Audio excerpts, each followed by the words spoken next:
ಎಲ್ರಿಗೂ ನಮಸ್ಕಾರ ಸ್ನೇಹಿತರೆ.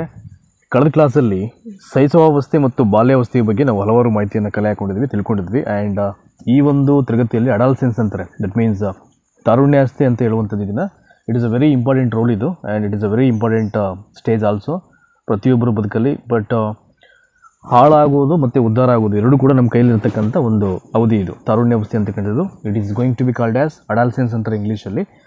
ಸೊ ಒಂದು ಕಡೆಯಿಂದ ನೋಡೋಣ. ಈಗ ನೋಡಿ, ಇಲ್ಲಿ ಹೇಳಿದರೆ ವ್ಯಕ್ತಿಯ ಜೀವನದ ಪ್ರಮುಖವಾದ ಹಾಗೂ ಜೀವನದ ತಿರುವಿನಿಂದ ಕೂಡಿದಂಥ ಘಟ್ಟ ಯಾವುದಪ್ಪ ಅಂದರೆ ಅದು ತಾರುಣ್ಯಾವಸ್ಥೆ. ಒಂದು ಪ್ರಮುಖವಾದ ಮತ್ತು ಜೀವನದ ತಿರುವಿನಿಂದ ಕೂಡಿರ್ತಕ್ಕಂಥ ಘಟ್ಟ ಯಾವುದಪ್ಪ ಅಂದರೆ ಅದನ್ನು ತಾರುಣ್ಯಾವಸ್ಥೆ ಅಂತ ಹೇಳಲಾಗುತ್ತೆ. ಆ್ಯಂಡ್ ಈ ಒಂದು ಪ್ಯಾರಾಗ್ರಾಫಲ್ಲಿ ಯಾವುದೇ ಒಬ್ಬ ವ್ಯಕ್ತಿಯ ಜೀವಿತಾವಧಿಯಲ್ಲಿ ಕಡಿಮೆ ಅವಧಿ ಅಂತವಾದರು, ಅಂದರೆ ಇದರ ಅವಧಿ ತುಂಬ ಕಡಿಮೆ ಆದರೂ ಇಲ್ಲಿ ಐ ಥಿಂಕ್ ಪ್ರತಿಯೊಬ್ಬ ವ್ಯಕ್ತಿ ತನ್ನನ್ನು ತಾನು ಪರಿಪೂರ್ಣವಾಗಿ ಅವನು ರೂಢಿಸ್ಕೊಳ್ಳಿಕ್ಕೆ, ಚೇಂಜಸ್ ಆಗಲಿಕ್ಕೆ, ಒಳ್ಳೆ ರೀತಿಯಲ್ಲಿ ಚೇಂಜಸ್ ಆಗಲಿಕ್ಕೆ ಅಥವಾ ಬೇರೆ ರೀತಿಯಲ್ಲಿ ಚೇಂಜಸ್ ಆಗಲಿಕ್ಕೆ ಟೈಮ್ ಇದು. ಸೊ ಅವನು ಯಾವುದನ್ನು ಆಯ್ಕೆ ಮಾಡ್ಕೋತಾರೆ ಅವನಿಗೆ ಬಿಟ್ಟಂಥ ವಿಚಾರ ಇದು ಅಡಾಲ್ಸೆನ್ಸಲ್ಲಿ.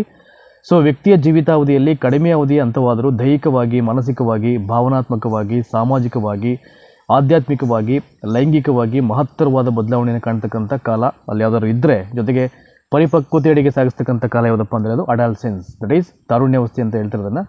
ಸೊ ಈ ತಾರುಣ್ಯಾವಸ್ಥೆಯನ್ನು ಆಂಗ್ಲ ಭಾಷೆಯಲ್ಲಿ ಅಂದರೆ ಇಂಗ್ಲೀಷ್ನಲ್ಲಿ ಅಡಾಲ್ಸೆನ್ಸ್ ಅಂತ ಹೇಳ್ತಿರೋದನ್ನು.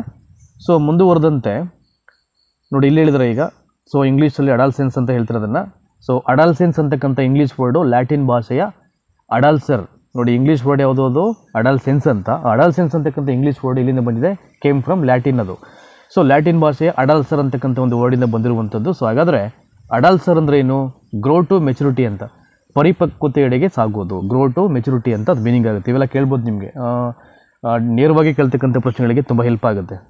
ಇಂಗ್ಲೀಷ್ ಭಾಷೆಯ ಅಡಾಲ್ಸೆನ್ಸ್ ಅಂತ ವರ್ಡು ಯಾವ ಒಂದು ಭಾಷೆಯಿಂದ ಬಂದಿದೆ ಅಂದರೆ ಅದು ಲ್ಯಾಟಿನ್ ಭಾಷೆಯಿಂದ ಬಂದಿರುತ್ತೆ. ಸೊ ಅಡಾಲ್ಸರ್ ಅಂದರೆ ಏನು ಅಂತ ಹೇಳಿದ್ರೆ ಗ್ರೋ ಟು ಮೆಚುರಿಟಿ, ಪರಿಪಕ್ವತೆಯೆಡೆಗೆ ಸಾಗೋದು ಅಂತ ಅರ್ಥ ಆಗುತ್ತೆ, ಆಯಿತಾ.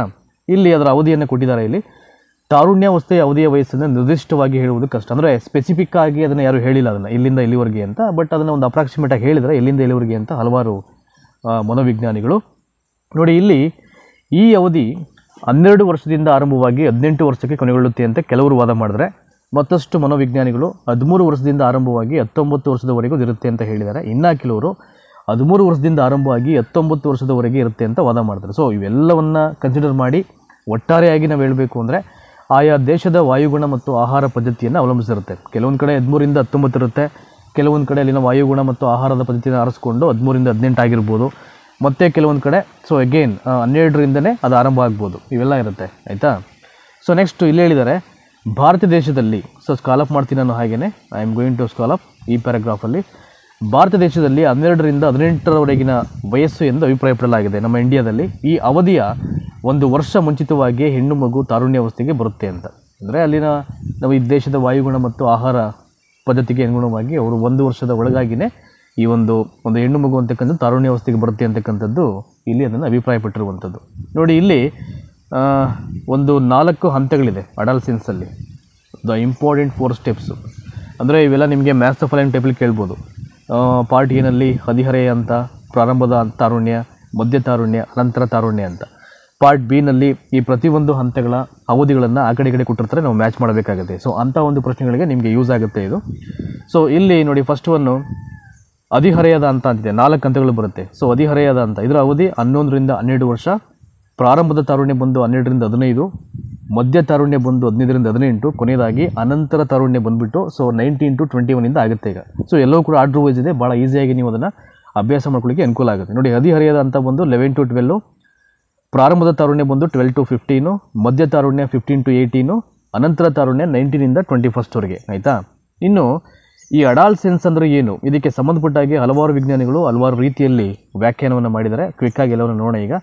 So A.T. ಜೆರ್ಸಿಲ್ಡ್ ಅವರು ಏನು ಹೇಳಿದರೆ, ದೈಹಿಕವಾಗಿ ಮತ್ತು ಮಾನಸಿಕವಾಗಿ, ಸಂವೇಗಾತ್ಮಕವಾಗಿ, ಸಾಮಾಜಿಕವಾಗಿ ಬಾಲಕಿಯರು ಬಾಲ್ಯಾವಸ್ಥೆಯಿಂದ ವಯಸ್ಕರಾವಸ್ಥೆಗೆ ಹೋಗ್ತಕ್ಕಂಥ ಒಂದು ಮಧ್ಯದ ಅವಧಿಯನ್ನು ತಾರುಣ್ಯಾವಸ್ಥೆ ಅಂತ ಅವರು ಹೇಳಿರುವಂಥದ್ದು. ಯಾರು? A.T. ಜೆರ್ಸಿಲ್ಡ್ ಅವರು. ಇನ್ನು ಜ್ಲೋರ್ ಜೋನ್ಸ್ ಅವರು ಪ್ರತಿಯೊಬ್ಬನ ಬದುಕಿನ ಬಾಲ್ಯಾವಸ್ಥೆಯ ಅಂತಿಮ ಹಾಗೂ ವಯಸ್ಕರ ಪ್ರಾರಂಭಿಕ ಜೀವನ ನಿರ್ವಹಣಾ ಕಾಲವೇ ತಾರುಣ್ಯಾವಸ್ಥೆ ಅಂತ ಹೇಳ್ತಾರೆ. ಇನ್ನು ಕುಪ್ಪಸ್ವಾಮಿ ಅವರು ತಾರುಣ್ಯಾವಸ್ಥೆಯು ಬಾಲ್ಯಾವಸ್ಥೆ ಮತ್ತು ವಯಸ್ಕರ ನಡುವಿನ ಜೈವಿಕತೆ, ಸಾಮಾಜಿಕ ಬದಲಾವಣೆ ಅವಧಿ ಅಂತ ಅವ್ರು ಹೇಳ್ತಾರೆ, ಕುಪ್ಪಸ್ವಾಮಿಯವರು. ಇನ್ನು ಕೊನೆಯದಾಗಿ ಬಾಲಕ ಗಂಡಾಗಿ, ಬಾಲಕಿಯು ಹೆಣ್ಣಾಗಿ, ದೈಹಿಕವಾಗಿ, ಮಾನಸಿಕವಾಗಿ, ಭಾವನಾತ್ಮಕವಾಗಿ ಪಕ್ವತೆ ಆಗ್ತಕ್ಕಂಥ ಕಾಲವೇ ತಾರುಣ್ಯಾವಸ್ಥೆ. ಅವಾಗಲೇ ಹೇಳಿದ್ನಲ್ಲ, ಲ್ಯಾಟಿನ್ ವರ್ಡ್ ಇದನ್ನೇ ಹೇಳುತ್ತೆ, ಗ್ರೋ ಟು ಮೆಚುರಿಟಿ, ಪರಿಪಕ್ವತೆಯಡೆಗೆ ಸಾಗೋದು. ಸೊ ಆ ಒಂದು ಮೀನಿಂಗು ನೋಡಿ, ಒಂದು ಪ್ಯಾರಾಗ್ರಾಫ್ಗೆ 100% ಅದು ಪೂರಕವಾಗುತ್ತೆ. ಸೊ ಬಾಲಕ ಗಂಡಾಗಿ, ಬಾಲಕಿಯು ಹೆಣ್ಣಾಗಿ, ದೈಹಿಕವಾಗಿ ಮತ್ತು ಮಾನಸಿಕವಾಗಿ ಜೊತೆಗೆ ಭಾವನಾತ್ಮಕವಾಗಿ ಪಕ್ವತೆ ಆಗ್ತಕ್ಕಂಥ ಒಂದು ಅವಧಿ ಇದು. ಅದನ್ನು ಅಡಲ್ಸೆನ್ಸ್, ಕನ್ನಡದಲ್ಲಿ ತಾರುಣ್ಯಾವಸ್ಥೆ ಅಂತ ಹೇಳಲಾಗುತ್ತೆ. ಸೊ ಇನ್ನು ಮುಂದುವರೆದಂತೆ ಇದಕ್ಕೆ ಸಂಬಂಧಪಟ್ಟ ಹಾಗೆ ಹಲವಾರಿದೆ ಇಲ್ಲಿ ನೋಡಿ, ಇಲ್ಲಿ ಕೊಟ್ಟಿದ್ದಾರೆ ಈಗ. And here we go. ಈ ಅಡಲ್ಸೆನ್ಸನ್ನು, ತಾರುಣ್ಯಾವಸ್ಥೆಯನ್ನು ಹಲವಾರು ನೇಮ್ಸಿಂದ ಕರೀತಾರೆ ಇಲ್ಲಿ ನೋಡಿ. ಇಲ್ಲಿ ವೆರಿ ಫಸ್ಟ್ ಹೆಡಿಂಗಲ್ಲಿ ಹೇಳಿದ್ದಾರೆ ಅವರು. ಆ್ಯಂಡ್ ಹಿಯರ್ ಇಟ್ ಈಸ್, ತಾರುಣ್ಯಾವಸ್ಥೆಯಲ್ಲಿ ತರುಣ ಮತ್ತು ತರುಣಿಯರ ಗುಣಲಕ್ಷಣಗಳು, ಕ್ಯಾರೆಕ್ಟರಿಸ್ಟಿಕ್ಸ್ ಆಫ್ ಅಡಲ್ಸೆನ್ಸ್ ಅಂತ, ಅದು ಯಾವ್ಯಾವ ಲಕ್ಷಣಗಳನ್ನು ಹೊಂದಿರ್ತಾರೆ ಅಂತ ನೋಡಿ. ಇಲ್ಲಿ ಹೇಳಿದರೆ ಇಲ್ಲಿ ತಾರುಣ್ಯಾವಸ್ಥೆಯಲ್ಲಿರ್ತಕ್ಕಂಥ ತರುಣಿಯರು ಈ ಕೆಳಕಂಡ ಗುಣಲಕ್ಷಣವನ್ನು ಹೊಂದಿರ್ತಾರೆ ನೋಡಿ. ಈಗ ಅಡಲ್ಸೆನ್ಸನ್ನು ವಸಂತಕಾಲ ಅಂತ ಏನು ಕರೀತಾರೆ ಅಂತ ನಾವು ಅದನ್ನು ಅರ್ಥ ಮಾಡ್ಕೊಳ್ಬೇಕು ನೋಡಿ. ಇಲ್ಲಿ ಹೇಳಿದರೆ ಇಲ್ಲಿ ಮೊದಲನೇ ಪಾಯಿಂಟಲ್ಲಿ, ಈ ಅವಧಿಯಲ್ಲಿ ಹೊಸ ಹೊಸ ಹವ್ಯಾಸಗಳು, ಪ್ರವೃತ್ತಿಗಳನ್ನು ಕಲೀಲಿಕ್ಕೆ ಆರಂಭ ಮಾಡ್ತಕ್ಕಂಥ ಒಂದು ಅವಧಿ. ಹಾಗಾಗಿ ಅದನ್ನು ವಸಂತಕಾಲ ಅಂತ ಹೇಳಲಾಗುತ್ತೆ. ನಿಮಗೆಲ್ಲ ಗೊತ್ತಿದೆ ಈಗ ವಸಂತಕಾಲ ಅಂದರೆ, ಸೊ ಎಲ್ಲ ಎಲೆಗಳು ಉದುರುಬಿಟ್ಟು ಮತ್ತೆ ಹೊಸ ಜನ್ಮವನ್ನು ಪಡ್ಕೊಂಡು ಹೊಸದಾಗಿ ಚಿಗುರನ್ನು ಅದು ಐ ಥಿಂಕ್ ಒಂದು ಕೊಡ್ತಕ್ಕಂಥ ಒಂದು ಪ್ರಕೃತಿಯ ವೈಶಿಷ್ಟ್ಯ ಅದು ಅಲ್ವಾ.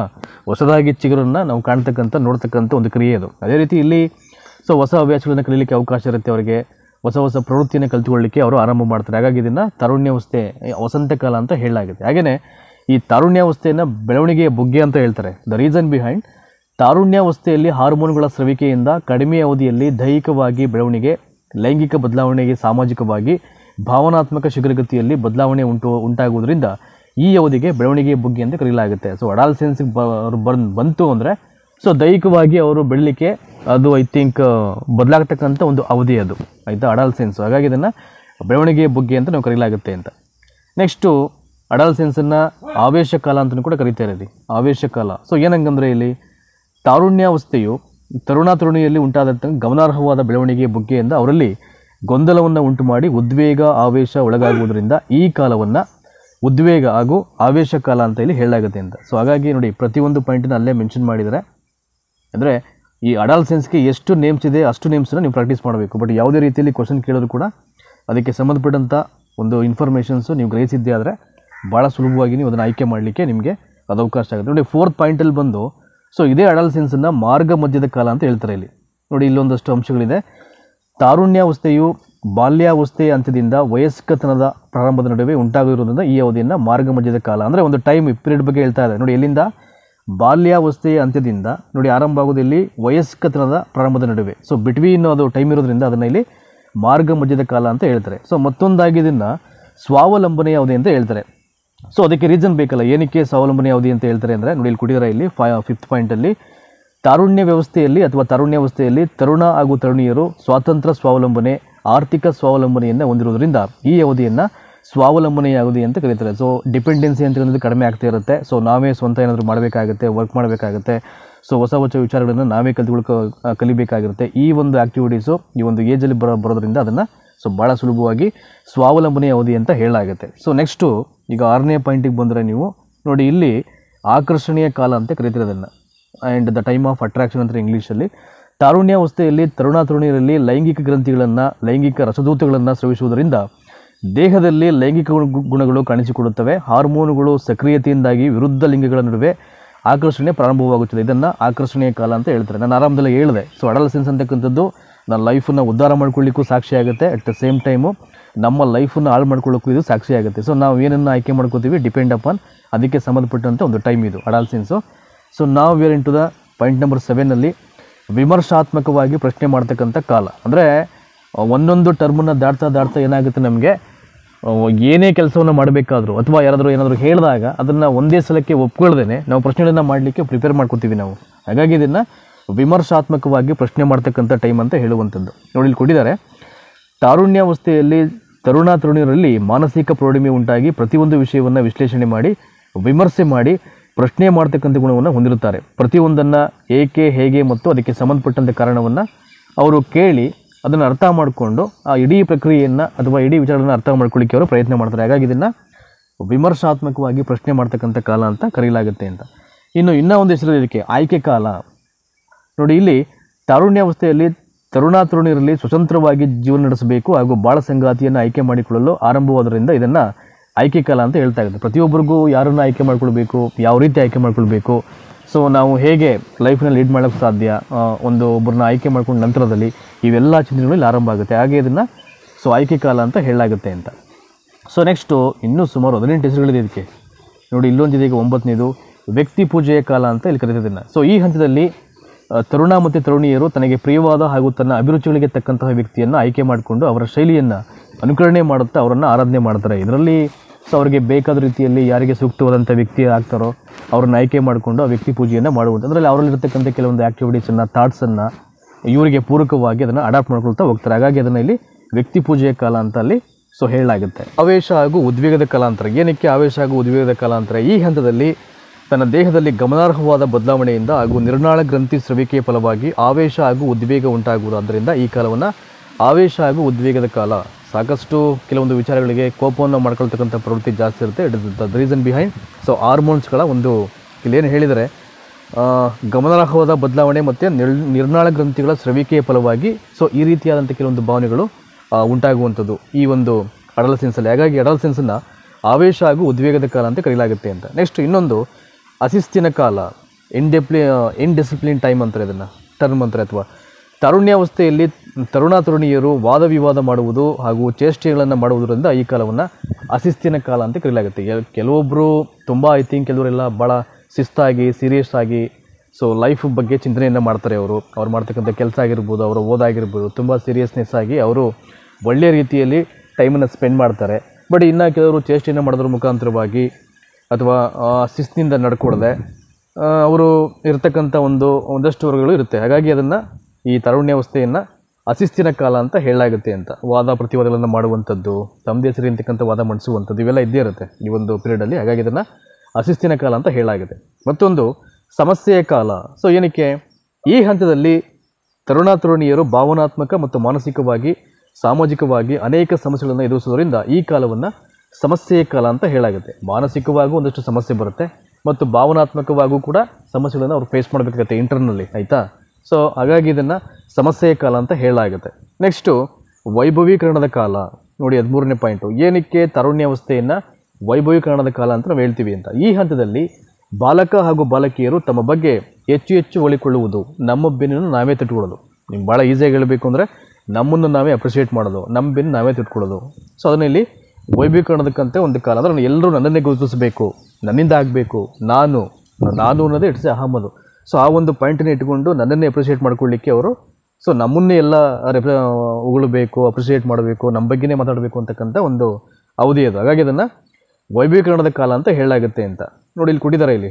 ಸೊ ತಮ್ಮ ಬಗ್ಗೆ ಹೆಚ್ಚು ಹೊಗಳಿಕೊಳ್ಳುವುದು, ಉತ್ಪ್ರೇಕ್ಷೆ ಮಾತನಾಡುವುದರಿಂದ ಈ ಕಾಲವನ್ನು ವೈಭವೀಕರಣದ ಕಾಲ ಅಂತ ಹೇಳಲಾಗುತ್ತೆ ಅಂತ. ನೆಕ್ಸ್ಟ್ ಕಲಿಕೆಯ ಕಾಲ. ನೋಡಿ ಏನಕ್ಕೆ ಕಲಿಕೆಯ ಕಾಲ ಅಂತಲೂ ಹೇಳ್ತಾರೆ ಇದನ್ನು?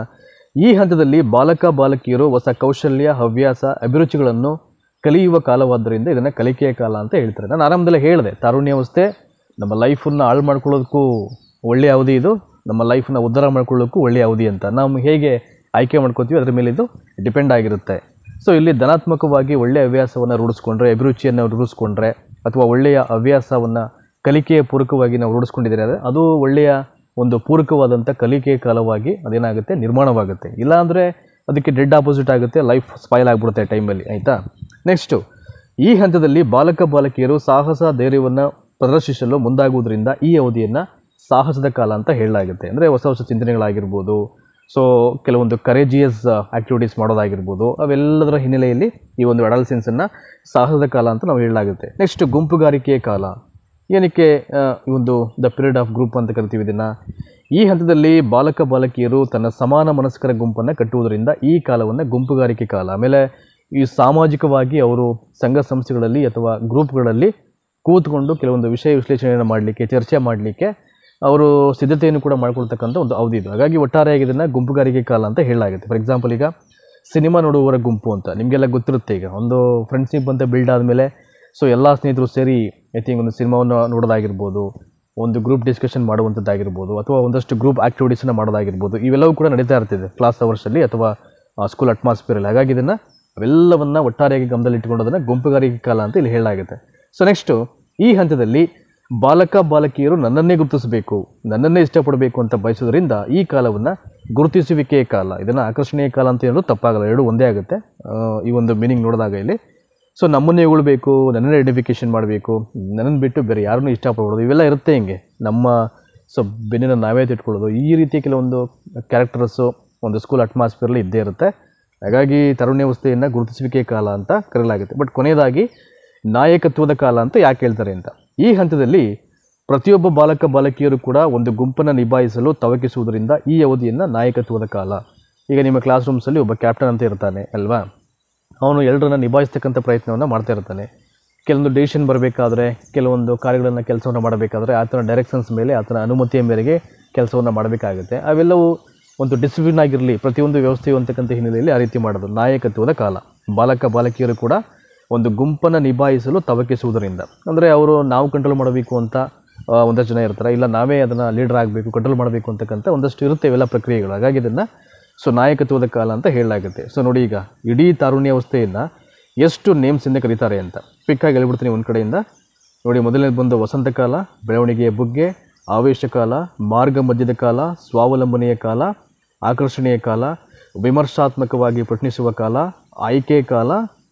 ಅದನ್ನು ಬಿಟ್ಟರೆ ಈ ಕಡೆ ಬಂದರೆ ವ್ಯಕ್ತಿ ಪೂಜೆಯ ಕಾಲ, ಆವೇಶ ಹಾಗೂ ಉದ್ವೇಗದ ಕಾಲ, ಅಶಿಸ್ತಿನ ಕಾಲ, ಸಮಸ್ಯೆಯ ಕಾಲ, ವೈಭವೀಕರಣದ ಕಾಲ, ಕಲಿಕೆಯ ಕಾಲ, ಸಾಹಸದ ಕಾಲ, ಗುಂಪುಗಾರಿಕೆಯ ಕಾಲ, ಗುರುತಿಸುವಿಕೆಯ ಕಾಲ, ಕೊನೆಯದಾಗಿ ನಾಯಕತ್ವದ ಕಾಲ. ಇಡೀ ಅಡಲ್ಸೆನ್ಸ್ಗೆ ಸುಮಾರು 18 ಹೆಸರುಗಳಿಂದ ಕರೀತಕ್ಕಂಥ ಒಂದು ಕ್ರಿಯೆಗಳಿವೆಲ್ಲವೂ ಕೂಡ, ಆಯಿತಾ. ಆ್ಯಂಡ್ ಇಲ್ಲಿ ಡಿಫ್ರೆನ್ಸ್ ಹೇಳಿದರೆ, ಇಲ್ಲಿ ತಾರುಣ್ಯಾವಸ್ಥೆಯಲ್ಲಿ ಉಂಟಾಗ್ತಕ್ಕಂಥ ಬೆಳವಣಿಗೆ ಮತ್ತು ವಿಕಾಸ ಅಂತ. ಅಡಲ್ಸೆನ್ಸಲ್ಲಿ ಬೆಳವಣಿಗೆ ಹೇಗೆ ಉಂಟಾಗುತ್ತೆ ಮತ್ತು ವಿಕಾಸ ಹೇಗೆ ಉಂಟಾಗುತ್ತೆ ಅಂತ ಅದನ್ನು 2 ರೀತಿಯಲ್ಲಿ ಅವರು ಕ್ಲಾಸಿಫಿಕೇಷನ್ ಮಾಡಿ ಇಲ್ಲಿ ಕೊಟ್ಟಿದ್ದಾರೆ. ಈಗ ಅದನ್ನು ನಾನು ಮಾರ್ಕ್ ಮಾಡಿ ಹೇಳ್ತೀನಿ ನೋಡಿ. ಇಲ್ಲಿ ಈ ಕಡೆ ತಾರುಣ್ಯಾವಸ್ಥೆಯ ದೈಹಿಕ ಬೆಳವಣಿಗೆ ಅಂತ, ಆಯಿತಾ. ಫಸ್ಟ್ ಇಲ್ಲಿಂದ ಸ್ಟಾರ್ಟ್ ಮಾಡೋಣ. ಈಗ ಫಿಸಿಕಲ್ ಚೇಂಜಸ್, ಅಡಲ್ಸೆನ್ಸಲ್ಲಿ ಹೇಗೆಲ್ಲ ಫಿಸಿಕಲ್ ಚೇಂಜಸ್ ಆಗುತ್ತೆ ಅಂತ, ಇಟ್ ಈಸ್ ವೆರಿ ಇಂಪಾರ್ಟೆಂಟು.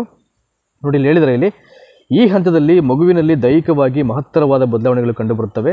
ಮಗುವಿನ ತೂಕ ಆಗಿರ್ಬೋದು, ಎತ್ತರ ಆಗಿರ್ಬೋದು, ಗಾತ್ರ ಆಗಿರ್ಬೋದು, ಆಕಾರಗಳನ್ನು ಇವುಗಳಲ್ಲಿ ಗಣನೀಯವಾಗಿ ಚೇಂಜಸ್ ಆಗುತ್ತೆ. ಇಂತಹ ಬದಲಾವಣೆಗಳು ಕಡಿಮೆ ಅವಧಿಯಲ್ಲೇ ಕಂಡುಬರೋದ್ರಿಂದ ಈ ಕಾಲವನ್ನು ಬೆಳವಣಿಗೆ ಬುಗ್ಗೆ ಅಂತ ಕರೆಯಲಾಗುತ್ತೆ. ನಾನು ಆವಾಗಲೇ ಹೇಳಿದೆ, ತಾರುಣ್ಯಾವಸ್ಥೆಗೆ ಇರತಕ್ಕಂಥ ಮತ್ತೊಂದು ಹೆಸರು ಇದು ಬೆಳವಣಿಗೆಯ ಬುಗ್ಗೆ. ಅಂದರೆ ಸಾಕಷ್ಟು ರೀತಿಯಲ್ಲಿ ದೈಹಿಕ ಬೆಳವಣಿಗೆ, ತೂಕ ಆಗಿರ್ಬೋದು, ಎತ್ತರ ಆಗಿರ್ಬೋದು, ಗಾತ್ರ ಆಗಿರ್ಬೋದು, ಇವೆಲ್ಲದರ ವಿಷಯದಲ್ಲೂ ಕೂಡ ಲಾಟ್ ಆಫ್ ಚೇಂಜಸ್ ಆಗುತ್ತೆ ಇಲ್ಲಿ, ಆಯಿತಾ. ಸೊ ತಾರುಣ್ಯಾವಸ್ಥೆಯಲ್ಲಿ ದೈಹಿಕ ಬೆಳವಣಿಗೆಯಿಂದ ಶರೀರ ಏನಾಗುತ್ತೆ, ಇಲ್ಲಿ ಗಟ್ಟಿಮುಟ್ಟಾಗುತ್ತೆ ಅಂತ, ಅಂದರೆ ಗ್ರೌ ಜಾಸ್ತಿ ಆಗ್ತಾ ಹೋಗ್ತಾರೆ ಅವರು, ಆಯಿತಾ.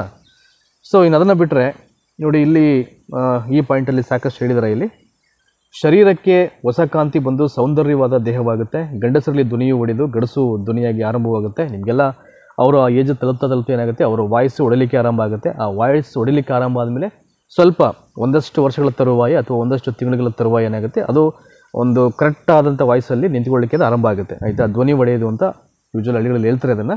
ಸೊ ಈ ಒಂದು ಏಜಲ್ಲೇ ಅದು. ಸೊ ನೆಕ್ಸ್ಟ್ ಅದನ್ನು ಬಿಟ್ಟರೆ, ಈಗ ಬಾಲಕರು ಈ ಅವಧಿಯಲ್ಲಿ ದೈಹಿಕವಾಗಿ ಪ್ರೌಢಾವಸ್ಥೆಗೆ ಸಾಗುತ್ತಿರೋದ್ರಿಂದ ಅವರಲ್ಲಿ ಸೊ ನಿಮಗೆಲ್ಲ ಗೊತ್ತಿದೆ, ಗಡ್ಡ ಮೀಸೆಗಳು ಬರುವಂಥದ್ದು ಅಥವಾ ಗುಪ್ತಾಂಗಗಳಲ್ಲಿ ರೋಮಗಳು ಬೆಳೆಯುವಂಥದ್ದು, ಇವೆಲ್ಲವೂ ಕೂಡ ಆರಂಭ ಆಗುತ್ತೆ. ಅಂದರೆ ಏನೆಲ್ಲ ಚೇಂಜಸ್ ಆಗುತ್ತೆ ಮೆಚುರಿಟಿಗೆ ಬರ್ತಾ ಅವೆಲ್ಲ ಐ ಥಿಂಕ್ ಅದೆಲ್ಲರಿಗೂ ಗೊತ್ತಿರತಕ್ಕಂಥ ವಿಚಾರಗಳು. ಅದನ್ನು ಇಲ್ಲಿ ಹೇಳಿದರೆ, ಇಲ್ಲಿ ಪಾಯಿಂಟ್ ಮೆನ್ಷನ್ ಮಾಡಿ. And will go forward. Next ತಾರುಣ್ಯಾವಸ್ಥೆಯಲ್ಲಿ ಆಗ್ತಕ್ಕಂಥ ಮಾನಸಿಕ ಬದಲಾವಣೆಗಳು, ಮೆಂಟಲ್ ಚೇಂಜಸ್ ಅಂತ, ಆಯಿತಾ. ಫಿಸಿಕಲ್ ಚೇಂಜಸ್ ಬಗ್ಗೆ ಹೇಳಿದೆ ಈಗ.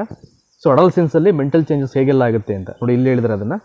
ಬಾಲಕ ಬಾಲಕಿಯರು ಕೇವಲ ದೈಹಿಕವಾಗಿ ಮಾತ್ರ ಪಕ್ವತೆಯನ್ನು ಹೊಂದದೆ ಮಾನಸಿಕವಾಗಿ ಕೂಡ ಪಕ್ವ ಹೊಂದುತ್ತಾರೆ. ಈ ಹಂತದಲ್ಲಿ ಮಕ್ಕಳಲ್ಲಿ ವಿಚಾರ ಮಾಡ್ತಕ್ಕಂಥ, ತಾರ್ಕಿಕವಾಗಿ ಚಿಂತನೆ ಮಾಡ್ತಕ್ಕಂಥ ಹಾಗೂ ಅಭಿಪ್ರಾಯಗಳನ್ನು ನೀಡ್ತಕ್ಕಂಥ ಸಾಮರ್ಥ್ಯ ಬೆಳೆಯುತ್ತೆ. ಈ ಹಂತದಲ್ಲಿ ಭಾಷಾ ಸಾಮರ್ಥ್ಯ ಹೆಚ್ಚಾಗುತ್ತದೆ ಹಾಗೂ ಪದ ಸಂಪತ್ತನ್ನು ಹೆಚ್ಚಿಸಿಕೊಳ್ಳುತ್ತಾರೆ.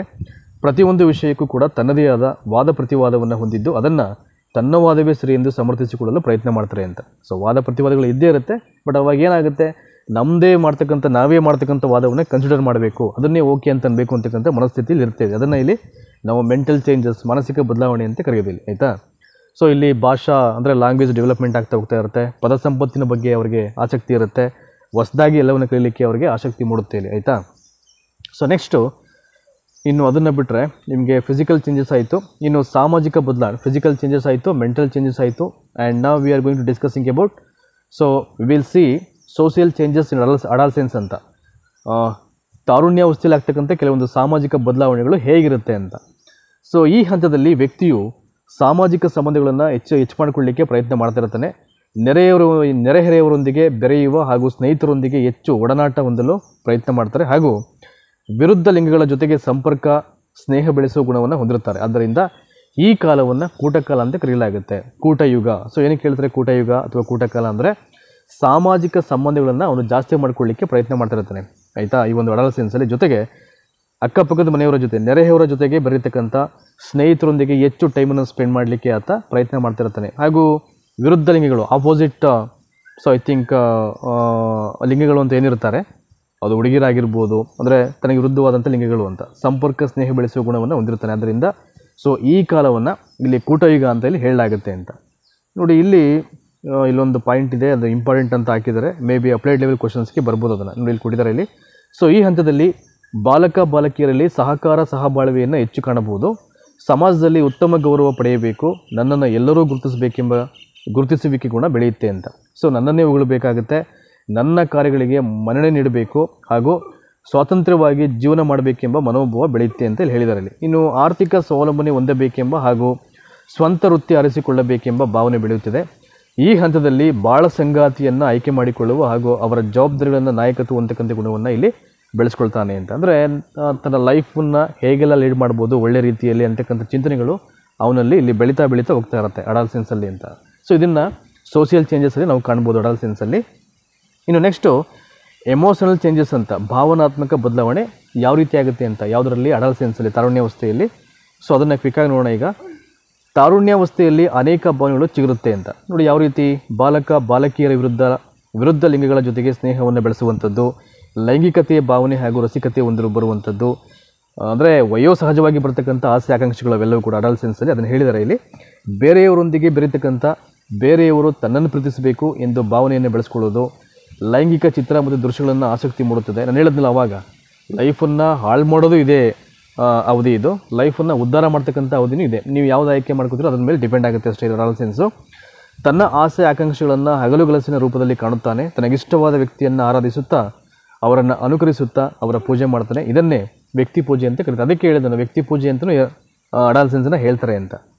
ಈ ಹಂತದಲ್ಲಿ ಹೊಂದಿರತಕ್ಕಂಥ ಅವಾಸ್ತವಿಕ ಆಸೆ ಆಕಾಂಕ್ಷೆಗಳು ಈಡೇರದಿದ್ದಾಗ ಜಿಗುಪ್ಸೆ ಹಾಗೂ ಕೋಪ ನಿರಾಶೆಗಳು ಉಂಟಾಗೋದು ಸಹಜವಾಗುತ್ತೆ. ಕೆಲವರೆಲ್ಲ ಒಂಥರ ಅಪ್ಸೆಟ್ ಆಗೋದು, ಮೆಂಟಲಿ ಸ್ಟ್ರೆಸ್ ಆಗುವಂಥದ್ದು, ಬುದ್ಧಿಮಾಂದ್ಯರಾಗೋದು, ಏನು ಬೇಕಾದ್ರೂ ಆಗ್ಬಿಡ್ತಾರೆ ಅವರು. ಹಾಗಾಗಿ ಸ್ಟ್ರಾಂಗ್ ಆಗಿರಬೇಕಾಗುತ್ತೆ, ನಾವು ಒಳ್ಳೆಯ ಆಯ್ಕೆಯನ್ನು ಮಾಡ್ಕೊಳ್ಬೇಕಾಗುತ್ತೆ, ಒಳ್ಳೆಯ ರೀತಿಯಲ್ಲಿ ಅಡಾಲಸೆನ್ಸಲ್ಲಿ ನಮ್ಮ ಲೈಫನ್ನು ನಡೆಸ್ಕೊಂಡು ಹೋಗಬೇಕಾಗುತ್ತೆ, ಆಯಿತಾ. ಹಾಗಾಗಿ it is a very important time ಇದು ಅಡಾಲಸೆನ್ಸ್ ಅಂತಕ್ಕಂಥದ್ದು, ತಾರುಣ್ಯಾವಸ್ಥೆ ಅಂತಕ್ಕಂಥದ್ದು.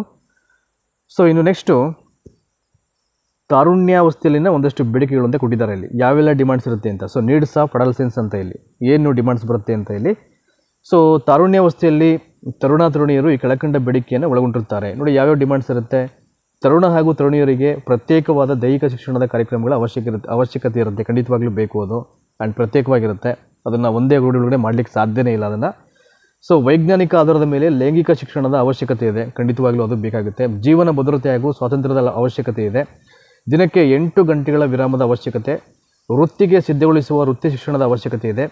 ಗುರುತಿಸುವಿಕೆ ಹಾಗೂ ಭಾವನೆಗಳ ಮನ್ನಣೆಯ ಅವಶ್ಯಕತೆ ಇದೆ. ನೆಕ್ಸ್ಟು ಒಳ್ಳೆಯ ಹವ್ಯಾಸ ಗುಣಗಳನ್ನು ಬೆಳೆಸುವ ಮಾರ್ಗದರ್ಶನದ ಅವಶ್ಯಕತೆ ಇದ್ದೇ ಇರುತ್ತೆ. ವಿವಿಧ ರೀತಿಯ ಅನುಭವ ಒದಗಿಸುವ ನಾಯಕತ್ವ ಗುಣ ಬೆಳೆಸುವ ಪಠ್ಯೇತರ ಚಟುವಟಿಕೆಗಳ ಅವಶ್ಯಕತೆ ಇರುತ್ತೆ ಅಂತ ಹೇಳಿದ್ದಾರೆ. ಇದು ಡಿಮಾಂಡ್ಸು, ಅಡಾಲಸೆನ್ಸ್ ಇರ್ತಕ್ಕಂಥ ಡಿಮಾಂಡ್ಸು ಇವೆಲ್ಲವೂ ಕೂಡ ಈಗ. So next it is very important. ಈಗ ನಾನು ಹೇಳ್ತಕ್ಕಂಥ ವಿಚಾರ ಏನಿದೆ ನಿಮಗೆ, ಇದು ಅಪ್ಲೈಡ್ ಲೆವೆಲ್ಗೆ ಬರ್ತಕ್ಕಂಥ ಕ್ವಶನ್ಸ್ ಆಗುತ್ತೆ ನಿಮಗೆ. ಇದು ನೋಡಿ ಇಲ್ಲಿ ಕೊಟ್ಟಿದ್ದಾರೆ. ಈಗ ಇಲ್ಲಿ ತಾರುಣ್ಯಾವಸ್ಥೆಯಲ್ಲಿ ತರುಣಿಯರು ಎದುರಿಸ್ತಕ್ಕಂಥ ಸಮಸ್ಯೆಗಳು, ಪ್ರಾಬ್ಲಮ್ಸ್ ಆಫ್ ಅಡಾಲಸೆನ್ಸ್ ಅಂತ, ಯಾವೆಲ್ಲ ಸಮಸ್ಯೆಯನ್ನು ಫೇಸ್ ಮಾಡ್ತಾರೆ ಅಥವಾ ಎದುರಿಸ್ತಾರೆ ಅಂತ ಅಡಾಲಸೆನ್ಸಲ್ಲಿ.